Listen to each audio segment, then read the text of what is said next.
Sir, ஒவ்வொரு மனிதர்களும் வெவ்வேறு விதமான பிரச்சனைகளோடு தான் வாழ்ந்துக்கிட்டு இருக்கிறாங்க.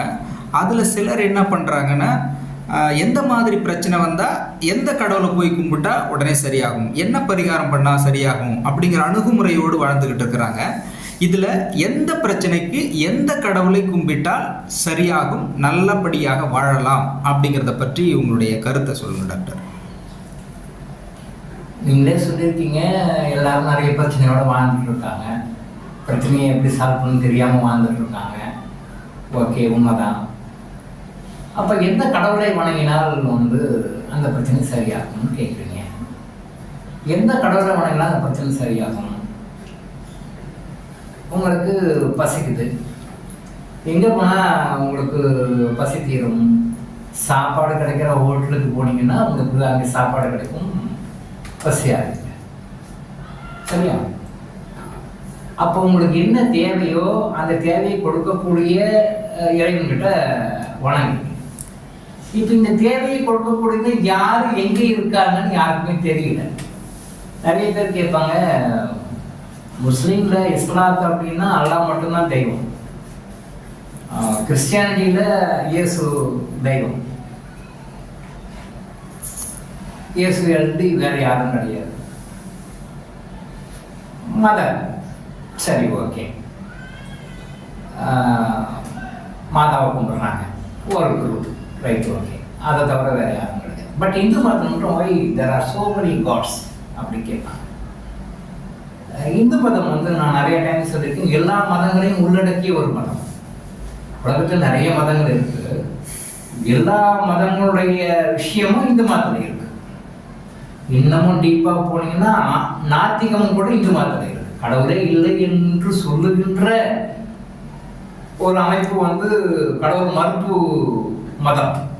கடவுளை இல்லை என்று சொல்லுகின்ற நாத்திகம் கூட அது ஒரு மதமாக எடுத்துட்டா கூட அதுவும் கூட இந்து மதத்தில் இருக்கு. நம்ம புரிஞ்சுக்கிறது தான் அந்த ஒரு தெளிவு நமக்கு வரணும். இப்போ ஒரு பிரச்சனை நான் டைரக்டா அல்லாஹ் கிட்ட வேண்டுறேன், ஒரு பிரச்சனை நான் இயேசுகிட்ட வேண்டுறேன், ஒரு பிரச்சனை நான் மாதா கிட்ட வேண்டுறேன்.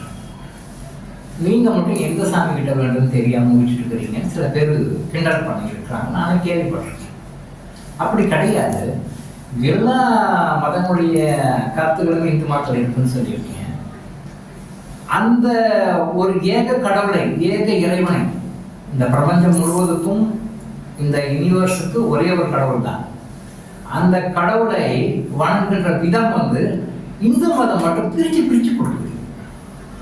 உங்களுக்கு ஒரு விஷயம் லைஃப்ல நடக்கலையா, தடங்களா இருக்கா, உங்களுக்கு எந்த ஒரு விஷயம் தொடங்கினாலும் அந்த விஷயம் நடக்க மாட்டேங்குதா, விநாயகரை கும்பிடுங்க. உங்களுக்கு திருமண வாழ்க்கை சம்பந்தப்பட்ட விஷயமா, சொத்து சம்பந்தப்பட்ட விஷயங்களா, இதனால விஷயம் பாதிப்புகள் இருந்தா முருகனை வணங்குங்க. உங்களுக்கு வாழ்க்கையில இன்பமும் சந்தோஷமும் சுகமும் வேணுமா, நீங்க பெருமாளை வேணும், விஷ்ணுவை வணங்குங்க. உங்களுடைய வாழ்க்கையில சக்தி தேவையா, சக்தியற்ற நிலையில நீங்க வாழ்ந்துட்டு இருக்கீங்களா, நீங்க சக்தியை வணங்குங்க. உங்களுக்கு படிப்பு சம்பந்தப்பட்ட விஷயங்கள் உங்களுக்கு வேணுமா, நாலேஜ் சம்பந்தப்பட்ட விஷயங்கள் உங்களுக்கு குறைவா இருக்கா, அப்ப சரஸ்வதியை வேணுங்க அப்படின்னு சொல்லிட்டு கடவுளை பிரிச்சு பிரிச்சு இது இருக்கு இங்க பண்ணுங்க. அதே மாதிரி நவ கிரகங்களையும் பிரிச்சு பிரிச்சு சொல்லுவாங்க. இது என்ன அப்படின்னா, உங்களுடைய தேவைகளை நீங்க என்டையர் யூனிவர்ஸுக்கு ஒரேவனாக இருக்கின்ற அந்த ஒரே இறைவன் கிட்ட வேண்டுனாலும் அது உங்களுக்கு கிடைக்கும். அது நீங்க அங்கே போகாம தனியாக அந்த கன்சர்ன் டிபார்ட்மெண்ட் கிட்ட கேட்டாலும் உங்களுக்கு கிடைக்கும். அதைத்தான் இந்து மதத்தில் பல கடவுள்களாக கொண்டு வந்தாங்க. உங்களுக்கு எந்த பர்பஸ்க்காக எந்த கடவுளை கும்பிடணும்ன்றது உங்களுக்கு தெரியல அப்படின்னும் பொழுது நீங்க ஏக இறைவனை வணங்கினாலே போதும். அந்த ஏக இறைவனை வணங்குவதற்கும் உருவ வழிபாடு, அருவ வழிபாடுன்னு ரெண்டு இருக்கு இந்து மதத்தில். உருவத்தை வச்சு கும்பிடுறது, இவர் இந்த உருவத்தில் இருப்பார், இவர் சிவனா இப்படி இருப்பார், பெருமாள்னா இப்படி இருப்பார், முருகர்னா இப்படி இருப்பார், விநாயகர்னா இப்படி இருப்பார், சரஸ்வதினா இப்படி இருப்பாங்க அப்படின்னு சொல்லிட்டு பிரிச்சு பிரிச்சு சொல்றாங்க. இது எல்லாத்துக்குமே காரணங்கள் இருக்குது. காரணம் இல்லாத காரியம் எதுவுமே இந்து மதத்தில் கிடையாது. இந்தந்த கடவுளை இப்படித்தான் வணங்கணுன்றதுக்கும் நிறைய காரணங்கள் இருக்குது. அது சயின்டிஃபிக்காகவும் நம்மளால் சொல்ல முடியும். பட் ஆன்மீகமாக அப்போ சொல்லிட்டு போயிட்டாங்க. உங்களுக்கு தெரிந்தால் இந்த பிரச்சனைக்கு இந்த கடவுளை வணங்கணும்னு சொல்லி தெரிஞ்சால் நீங்கள் வணங்குங்க. அப்படி தெரியலையா பொதுவாக இறைவான்னு நினச்சி நீங்கள் வேண்டுங்க. அது கடவுளை போய் கரெக்டாக சேர்ந்துடும். நீங்கள் இவரை தான் கும்பிடணும், இவர் கும்பிட்டாதான் பலன் கிடைக்கும், இவர் கும்பிட்டா பலன் கிடைக்காது அப்படிலாம் கிடையாது. நீங்கள் எந்த கடவுளை கும்பிட்டாலும் நீங்கள் எந்த அளவுக்கு டெடிக்கேட்டடாக கும்பிடுறீங்க அப்படின்ற விஷயத்தை பொறுத்து தான் அங்கே இருக்கு. சில பேர் பார்த்துருக்கேன். நான் ஆதிபராசக்தி கோயிலுக்கு மாலை போட்டுக்கிட்டு ஒரு 3 மாதம் 4 மாதம் அதே கோயிலுக்கு போயிட்டு வந்துட்டு இருந்தார் ஒருத்தர். கொஞ்ச நாள் கழிச்சு ஒரு 1 இயர் கழிச்சு அவரை பார்க்கும் பொழுது ஐயப்ப மலைக்கு மாலை போட்டுட்டு போயிட்டு இருந்தார். என்ன இப்போ ஆதிபராசக்தி கோயிலுக்கு போயிட்டு இருந்தீங்க முன்னே இப்போ இங்கே போகிறீங்க, அது வேஸ்ட்டு சார், அது ஒன்றும் பிரயோஜனம் கிடைக்கல சார், வேஸ்ட்டு சார், நான் ஐயப்ப மலைக்கு போகிறேன்னா. Okay right. அடுத்த 1 வருஷம் கழிச்சு கேஷுவலாக அவரை பார்க்கும் பொழுது மஞ்சள் வேஷ்டி கட்டிட்டு முருகன் கோயிலுக்கு ஏதோ போகிற மாதிரி இது பண்ணி. இப்போ என்னங்க ஐயப்பன் மலை கோயிலுக்கு போகிறத விட்டுட்டு இங்கே போகிறது இது ஒன்று. ஐயப்பன் கோயிலுக்கு போய் ஒன்று வேஸ்ட்டுங்க, ஒன்றும் பிரயோஜனம் இல்லைங்க, அது வேஸ்ட்டு. நான் இப்போ முருகனுக்கு வேண்டிகிட்டு இருக்கேன், காவடி எடுத்துகிட்டு மலைக்கு போக போகிறேன் அப்படின்னு. ஸோ 3 விதமாக நான் அவரை பார்த்தேன்.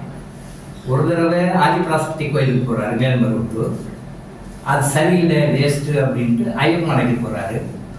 அதுவும் சரியில்லை வேஸ்ட்டுன்ட்டு ஒரு குறிப்பிட்ட காலத்துக்கு பிறகு முருகன்கிட்ட போகிறாரு.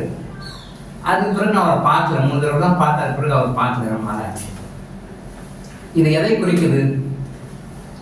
Adiparasakthi waste, Ayyappan waste, Murugan waste அப்படின்னு தான் சொல்லியிருப்பார் நினைக்கிறேன். வேற போயிட்டு இருப்பார்.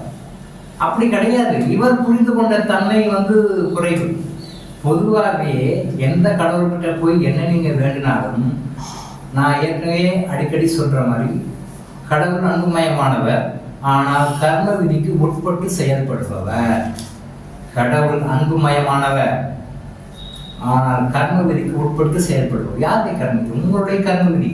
நீங்கள் என்ன ப்ளஸ் மைனஸ் வச்சுருக்கீங்க, நீங்கள் என்ன குட் கர்மா பேட் கர்மா வச்சுருக்கீங்க, நீங்கள் என்ன லைஃப்பில் கர்மா சேவ் பண்ணி எவ்வளோ சேவிங்ஸ் கையில் வச்சுருக்கீங்க, பாசிட்டிவ் கர்மா எவ்வளோ வச்சுருக்கீங்க, நெகட்டிவ் கர்மா எவ்வளோ வச்சுருக்கீங்க அப்படின்றத வச்சு தான் எந்த கடவுளுமே உங்களுக்கு நன்மைகளை கொடுக்கும்.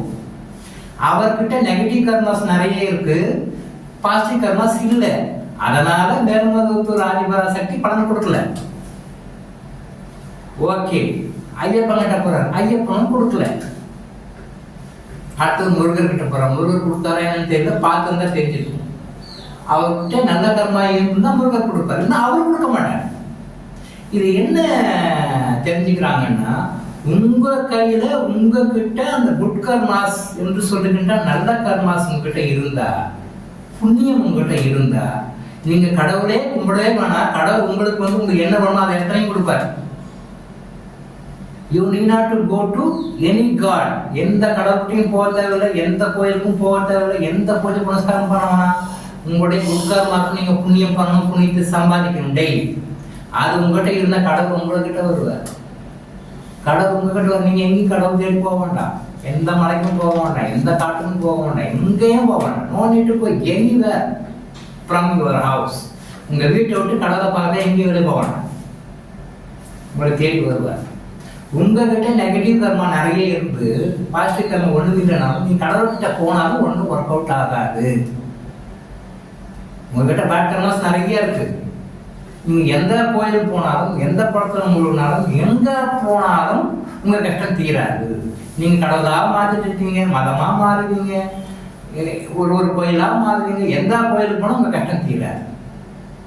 என்ன தெரிஞ்சதுல இருந்து நீங்க என்ன புண்ணியம் வச்சிருக்கீங்க, நீங்க என்ன பாவம் வச்சிருக்கீங்கன்ற பொறுத்து தான். நல்லதை செய்யுங்க, குட் கர்மா சேர்த்துங்க. கெட்டது செய்ய வேண்டாம், இருக்கிற பேட் கர்மாவை கழிச்சுக்கோங்க. ஏன்னா கெட்டது இருக்கிறனால மனித பிறகு எடுத்துக்கிறோம். கெட்ட கர்மாவை கழிச்சுக்கோங்க. இதை நீங்க பண்ணீங்கன்னா நீங்க என்ன மனசு நினைக்கிறீங்களோ அது நடக்கும். உங்களுக்கு என்ன வேணுமோ அது கிடைக்கும். நீங்க எப்படியெல்லாம் இருக்கணும்னு மனசார சந்தோஷமா வாழணும்னு நினைக்கணும், அப்படியெல்லாம் இருப்பீங்க. கடவுளை வழிபடுவதால் உங்கள் துக்கம் துயரங்கள் குறைவதற்கு உண்டான வழிகள் உங்களுக்கு காட்டப்படும், அவ்வளவுதான். அதை நீங்கள் லைஃப்பில் அப்ளை பண்ணி ஃபாலோ பண்ணால் தான் உங்களுடைய கஷ்டங்கள் தூரம் விடாது. ஸோ நீங்கள் எந்த கடவுளும் தெரிஞ்சாலும் எந்த கடவுளாலும் வேண்டலாம், எந்த கடவுளும் தெரிஞ்சாலும் ஏக இறைவன் ஒரு கடவுள் இருக்கார் எல்லாருக்குமே. அவரை வேண்டுங்க, மனசார வேண்டி நீங்கள் புண்ணிய கர்மாவை சேர்த்துட்டீங்க அப்படின்னு சொல்லி சொன்னால், புண்ணிய கர்மாவை சேர்த்துக்கிட்டீங்க, நெகட்டிவ் கர்மா பாசிட்டிவ் கர்மாவை அதிகப்படுத்தணும், நெகட்டிவ் கர்மாவை குறைச்சிக்கிட்டீங்க அப்படின்னு சொல்லி சொன்னால் கண்டிப்பாக நீங்கள் கடவுளை கும்பிடாமலேயே கடவுள் உங்களுக்கு அருள் புரிவார். நீங்கள் நெகட்டிவ் கர்மாஸை வச்சுக்கிட்டு எந்த கடவுளை போய் கும்பிட்டாலும் உங்களுக்கு பலன் கிடைக்காது. இன்னைக்கு கோயிலுக்கு போகிறவங்க, மாஸ்க்கு போகிறவங்க, சர்ச்சுக்கு போகிறவங்க எல்லாருக்குமே நீங்கள் நினைச்சது நடக்கலை அப்படின்னா உங்ககிட்ட பேட் கர்மாஸ் நிறைய இருக்குன்னு அர்த்தம். அதை எப்படி நியூட்ரைஸ் பண்ணுறதுன்னு பாருங்கள். அதை நியூட்ரைஸ் பண்ணுங்கள். நீங்கள் என்னென்னலாம் வேணுமோ உங்களுக்கு எல்லாமே கடவுள் உங்களை தேடி உங்களுக்கு இடம் தேடி வந்து உங்களுக்கு எல்லாமே கொடுப்பார். நீங்கள் கேட்காமே உங்களுக்கு கிடைக்கும். இதுதான் நீங்கள் தெரிஞ்சுக்க வேண்டிய விஷயம். டாக்டர் இளங்கோ ஆயுஷ் ஹாஸ்பிட்டல் வழங்கும் விழிப்புணர்வு. தொடர்ந்து இது மாதிரி பல அவேர்னஸ் வீடியோக்களை பார்க்க நம்ம சேனலை சப்ஸ்கிரைப் பண்ணிவிட்டு பெல் பட்டனை ப்ரெஸ் பண்ணுங்கள்.